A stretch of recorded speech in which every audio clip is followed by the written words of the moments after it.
এমন তো অবস্থা, সিম চাইতে গেলেও সবসময় সিম অ্যাভেলেবেল নেই।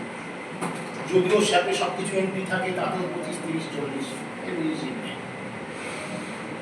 মোবাইলের মাধ্যমে বা কম্পিউটার মাধ্যমে যেগুলো এখন ডিজিটালের হওয়ার সুবাদে যেভাবেই কাজ করি না কেন এখন ভীষণ সমস্যা এসে যাচ্ছে। আপনার যদি বিএসএ দেখেন, যেমন আপনি বিএসএ আছে জানি জানি, পজগুলো কীভাবে কী হয়েছে জানি না, না হলে দেখা যাচ্ছে এরকম একটা ভীষণ সমস্যা এসে দাঁড়াবে। তো এই জায়গাগুলোর জন্য আগামী দিন আমরাই হয়তো কাজ করতে চাইব না। আমি কেন অন্য লোককে আমার সিএসসির মধ্য থেকে এসে ঢুকিয়ে নিয়ে আমি বেসে যাবো? এরকম ধরনের কঠিন দিন আর এসে পৌঁছচ্ছে। জানি না আগামী দিন কী ধরনের জিনিস তৈরি হবে, সিএসসি কত টাকা বাঁচিয়ে রাখা যাবে। বাদ বাকি এবার এইটুকু বলে শেষ করি। আর বাদ বাকি আমি সবার কাছ থেকে এটাই জানতে চাই যে আগামী দিন এটা মাথায় রাখতে হবে যে লোকাল কাউন্সিল হলে যে যে সমস্যাটা আছে প্রত্যেক সাব ডিভিশন সংলগ্ন এক্সচেঞ্জগুলোতে সেগুলোতে নোটডাউন করুন, করে আমার পাশে পাঠান। আমি অন্তত রেকর্ড রাখি, যত সম্ভব সময় আসলে আমি ডিস্ট্রিক্টে সেই খবরগুলোতে ফরওয়ার্ড করতে পারি। এই বলে আপাতত বক্তব্য শেষ করলাম।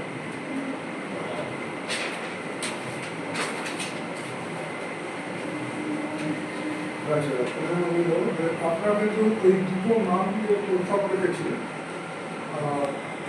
সেক্রেটারি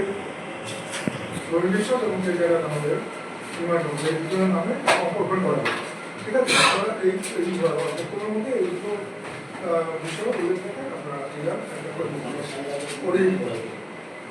আমি এই ব্যাপারে সমর্থন করি। ঠিক আছে, সরকারি নাম আছে সেক্রেটারি এবং ট্রেজারার, আমি দুলোককে সমর্থন করছি অ্যাকাউন্ট ওপেনের জন্য। অ্যাকাউন্টটা ওপেনই আছে, নামটা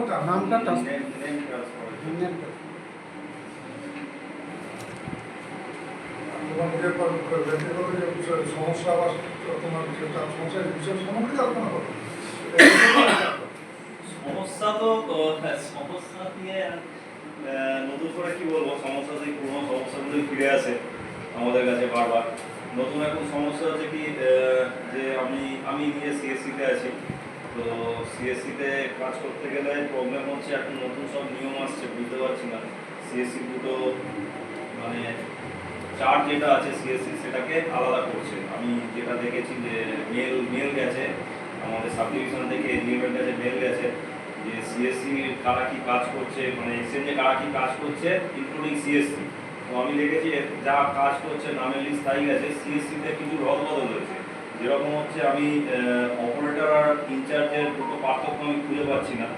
দুটো পার্থক্য আমি এখানে প্রশ্ন রাখলাম যে অপারেটর আর ইনচার্জের পার্থক্যটা কী আছে দুটো কাজে। তো ব্যাপারটা এটা হয়েছে, এখানে আমিও আছি, শ্রীকান্তদাও আছে, দুজনেই আমরা তারকেশ্বর আর হরিপাল সিএসসি থেকে আছি। এখানে দুজনকার নামে এসছে পিএমএস অপারেটর, এটার মানে বুঝতে পারলাম না। এই এসডিসির আন্ডারে আর একটা আছে যেখানে চাপাডাঙ্গা, তাই তো বলুন চাপাডাঙ্গা না চাপাডাঙ্গা বরুণ বিশ্বাস আছে, তার নামের এগেনস্টে এসছে ইনচার্জ। এই ব্যাপারগুলো বুঝতে পারছি না, এটা মানে কি কাজ দিচ্ছে। আবার কোনো সমস্যা হলে সেই আমাদেরকেই আবার সেই সমস্যা মেটাবার জন্য বলা হচ্ছে যে তুমি সিএসসি, তোমরা ইনচার্জ, যদি কোনো সমস্যা আছে। তো এবার ব্যাপারটা বুঝতে পারছি না। একবার বলছে তুমি সিএনএসটাকে দেখো, আবার বলছে সিসিএন এর তোমার কি খবর সেগুলো কেন রাখছো না, হ্যাঁ, বা সিসিএন এ যাকে রেখেছে তাকে বলছে পিএমএস এর কেন খবর রাখছো না। একটা জড়া কিছু একটা ব্যাপার বোঝা যাচ্ছে না, কিছু ব্যাপার কি করতে যাচ্ছে, অর্ডার যাচ্ছে একরকম, ভারবালি এক রকমের কাজ করেই যাচ্ছে। এটা পারভার স্টাফকে তো এইভাবে করা যায় না, এটা একটা ব্যাপার। আর এছাড়াও যেটা হচ্ছে সিএসসির হ্যান্ডসেটের যে রিকুইজিশন এসেছিল সেটার এখনো কিছু মানে পজিটিভ কোনো কিছুই শোনা যায়নি এখনো। কি হবে না হবে, পাওয়া যাচ্ছে না, কেন পাওয়া যাচ্ছে না সেটাও শোনা গেল না। শুধুমাত্র আমি আগেও বলেছি আমাদের ক্যালকাটা এসেছে এই জায়গায় পুরো পিছিয়ে।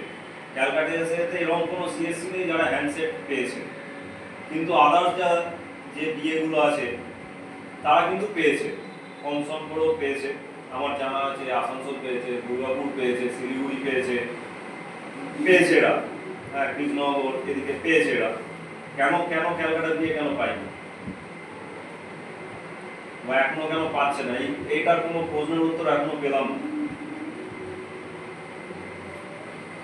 আর এছাড়া এক্সচেঞ্জগত ব্যাপার হলে এক্সচেঞ্জে তো এখন সবই কিছু কিছু জায়গায় ক্লোজ চলছে এখন নতুন মানে এখন গ্রীষ্মকাল আসছে এক্সচেঞ্জে আমার হরিপালে পাখার খুব অভাব, পাখা নেই বলতে গেলে। পুরো পুরো হরিপালে এই মুহূর্তে 3খানা পাখা চালু আছে, বাকি সব পাখা বন্ধ। সুইচ রুমেও পাখা নেই, সুইচ রুমে এসি নেই, এই কিছু সমস্যার দিকে আছে। ক্লিনিং মেইনটেন্যান্সের তো একটা সমস্যা রয়ে গেছে। এছাড়া আর এই মুহূর্তে আর কিছু বলার নেই।